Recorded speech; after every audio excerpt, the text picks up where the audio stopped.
I used to believe that loyalty meant something, that if you gave your heart, your time, your effort, people would recognize it, appreciate it, honor it. But I learned the hard way that, for some, your value only exists when they need you. 13 years ago, I walked into my father-in-law's failing business, a crumbling company barely worth keeping afloat. I poured everything into it. Late nights, working through holidays, missing anniversaries.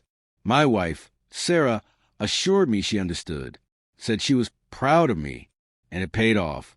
Under my leadership, the company didn't just recover, it thrived. What was once a struggling venture became an $85 million enterprise. I should have felt like I was on top of the world. But instead, I noticed a shift. It was subtle at first. The way Sarah smiled less when I came home. The way her father, Richard, started pulling me into fewer meetings, as if it already made some decision without me. Then came the dinner. It was supposed to be a celebration. Richard had been talking about stepping back, and I assumed it was finally time for me to take over. We sat around his long dining table, the same one where we'd share countless family meals. Wine glasses clinked, laughter echoed, and then with the same casual ease as someone passing the salt, Richard turned to me and said, "Your wife's new husband will take over now." I laughed, waiting for the punchline, but Sarah was smiling, and it wasn't the nervous, joking kind of smile.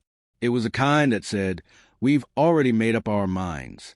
I looked between them, confused. That's when Sarah's hand slid across the table, resting on the wrist of a man I hadn't even noticed before. He was tall, younger than me, carrying himself with the kind of confidence that said he already knew he belonged here. "Meet Eric," she said. "We've been together for a while now." My stomach dropped. The room seemed quieter, or maybe my mind just refused to process what I was hearing. "You're joking," I said, though I already knew she wasn't. Richard sighed, as if I were an inconvenience. "Look, you did a great job with the company, but Eric's going to take over now." I turned to Sarah, searching her face for some hesitation, some shred of guilt.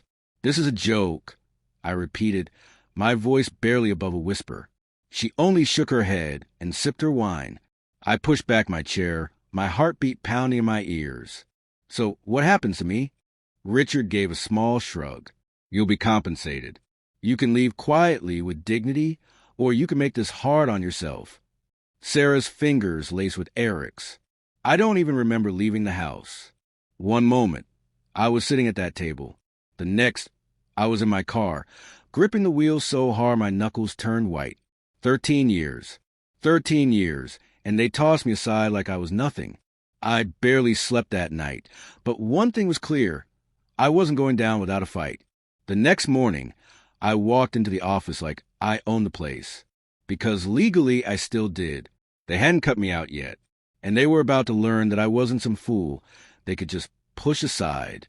I called an emergency board meeting. Some of the executives already looked uneasy, no doubt aware of whatever backroom deals Sarah and Richard had been planning. Others were just confused. I stood at the head of the table and made myself clear. I built this company. I made it what it is today.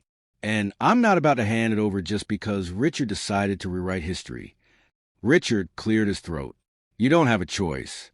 I smiled. "Actually, I do." I slid a thick folder across the table. "You see, I've been paying attention. I made sure that when the time came, I wouldn't be left with nothing." I leaned in. "This company, it's not just yours to give away. My shares say otherwise." The room fell silent. Richard opened the folder, his expression darkening as he read. The paperwork was clear. I owned a substantial portion of the company, enough to make things very difficult for them. Sarah finally spoke. "Why are you doing this?" I turned to her, my anger simmering beneath the surface. "You mean, why am I not just rolling over and letting you and your new husband take everything I work for?" I shook my head. "Because I know my worth. Something you clearly forgot. Eric, the man who was supposed to replace me, finally spoke up. Look, man, this isn't personal." I laughed, a cold, humorless sound. "Not personal? You're sitting in my seat in my company after stealing my wife, and you're telling me this isn't personal?" He had the decency to look uncomfortable. Richard sighed, rubbing his temples. So what do you want? I met his gaze. I want out, but I want what I deserve. My shares, my worth, the full payout my stake. You want to replace me? Fine, but it won't be cheap.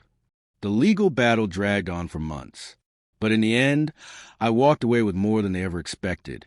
Enough to start fresh. Enough to build something of my own. And as for Sarah, she reached out once. Months later. A text short and to the point. I made a mistake. Can we talk? I stared at the message for a long time. Then I turned off my phone and walked into my new office. My company. My future. I had already wasted enough time on people who didn't see my worth. I wasn't about to make that mistake again.